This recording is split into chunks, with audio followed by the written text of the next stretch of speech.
जहां पर एक और पूरे देश के अलग अलग राज्यों में अलग अलग गवर्नमेंट के द्वारा किसानों को, महिलाओं को, बच्चों को, युवाओं को अलग अलग प्रकार की योजनाओं के माध्यम से आर्थिक सहायता प्रदान की जा रही है, आर्थिक सहायता के रूप में उन्हें पैसे दिए जा रहे हैं।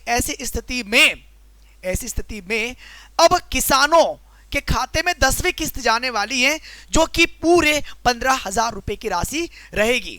लेकिन ये अगले साल यानी कि नवीन साल, न्यू ईयर पर, यानी कि 2025 में किसानों के खातों में खुशी की लहर दौड़ने वाली है 15,000 रुपए के रूप में। लेकिन अब आपके मन में यह प्रश्न आ रहा होगा कि सर, हमें समझ में नहीं आया कि आप क्या कहना चाहते, किन किसानों को इस योजना के माध्यम से 15,000 रुपए का लाभ मिलने वाला है और यह 15,000 रुपए की राशि किस आधार पर दी जा रही है।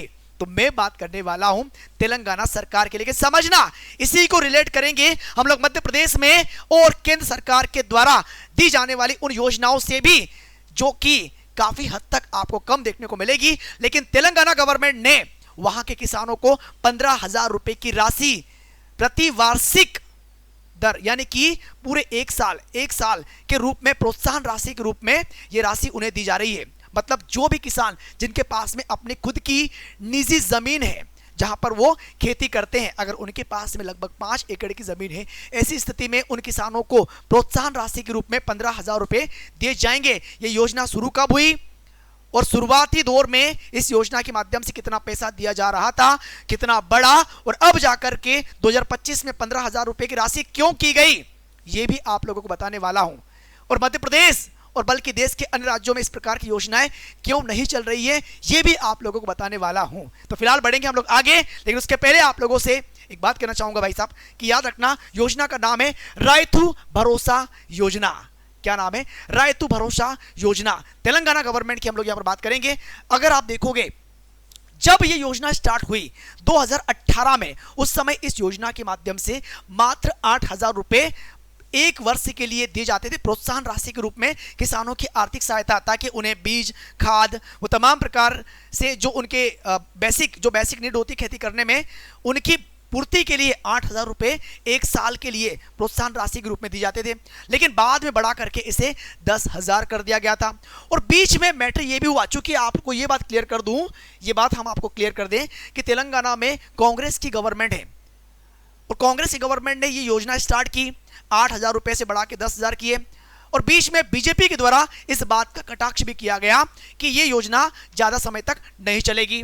इसी बात को ध्यान में रखते हुए रेवंत रेड्डी, जो कि तेलंगाना के सीएम हैं, उन्होंने फाइनली ये बात बोल दी कि 2025 से इस योजना के माध्यम से किसानों के खाते में 15,000 रुपए की राशि दी जाएगी। लो कर लो बात भाई। आपने ये कहा कि ये योजना बंद हो जाएगी, मतलब बीजेपी ने कटाक्ष किया कि आप इस योजना को लंबे समय तक नहीं चला पाओगे, ये योजना बंद हो जाएगी। उन्होंने 10,000 की जगह 15,000 रुपए कर दिए। अब बताओ, यहीं पर अगर आप देखोगे तो 8,000 रुपए से स्टार्ट की थी, 2018 में बढ़ा करके 10,000 कर दिया। और आगे आप देखोगे तो 18 में शुरू हुई थी, जब उस समय उस योजना का नाम था रायतू बंधु योजना। मैं इसे मध्य प्रदेश और अन्य राज्यों से भी रिलेट करने वाला हूं। आगे बढ़ेंगे। फिलहाल भाई, इसके माध्यम से छोटे पैमाने के जो भी किसान हैं जो खेती कर रहे हैं, उन्हें आर्थिक सहायता तो इस योजना के माध्यम से मिल ही रही है, ठीक है, ताकि वो खेती संबंधित बीज, उर्वरक या फिर मजदूरी आदि का खर्चा उठाने में सक्षम हो सके।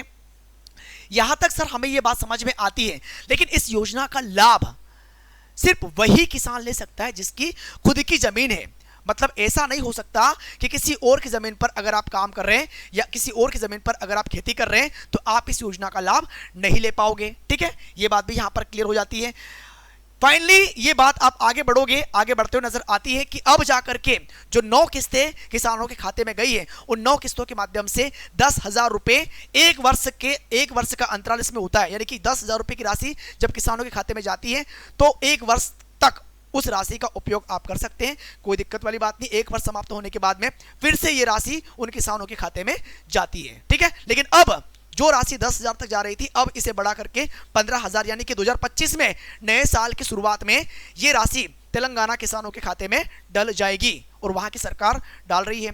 लेकिन मैं आप लोगों को यह बताना चाहता हूं कि हमारी मध्य प्रदेश सरकार के अंतर्गत जो डॉक्टर मोहन यादव है, ठीक है। इन्होंने जैविक कृषि के मामले में भी ये बात क्लियर की थी कि जैविक कृषि करने वाले जो किसान हैं उन्हें प्रति हेक्टेयर के हिसाब से 5,000 रुपए की प्रोत्साहन राशि दी जाएगी, ये बात क्लियर हुई थी।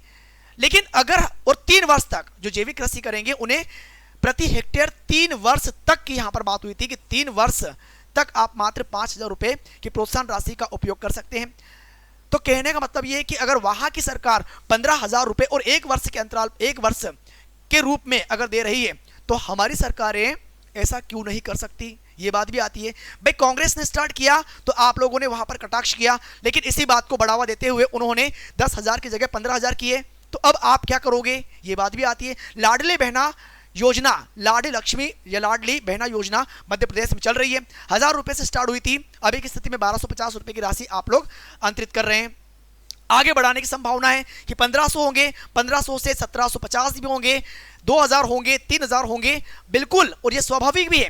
तो इसी प्रकार की योजनाएं देश के अन्य राज्यों में चलती हुई आ रही है। लेकिन आप किसानों के हित में अगर हैं तो किसानों को जिस प्रकार से अलग राज्यों में जो सहायता राशि प्रदान की जा रही है, क्या ये सहायता राशि हमारे मध्य प्रदेश में भी होना जरूरी है या नहीं है, ये आप लोग इस बात या अपनी राय इस प्रकार की सूचना के माध्यम से आप लोग कमेंट बॉक्स में दे सकते हैं कि क्या इस योजना के माध्यम से आपको लगता है कि इस प्रकार की योजना हमारे मध्य प्रदेश या फिर देश के अन्य राज्यों में होना अनिवार्य है या नहीं है। ये डिपेंड करता है आप लोगों की थॉट के ऊपर, जो कि आप लोग कमेंट सेक्शन में बताना चाहोगे। और इसी प्रकार की जानकारियों के लिए दीप्ति सिंह एकेडमी को लाइक करना मत भूलना, शेयर करना मत भूलना और सब्सक्राइब करना मत भूलना, ताकि आने वाली जानकारी आप लोगों को इसी प्रकार से मिलती रहे। तो हम लोग मिलेंगे एक नई जानकारी के साथ में। सो अभी के लिए बहुत बहुत धन्यवाद। Thank you. जय हिंद, जय भारत।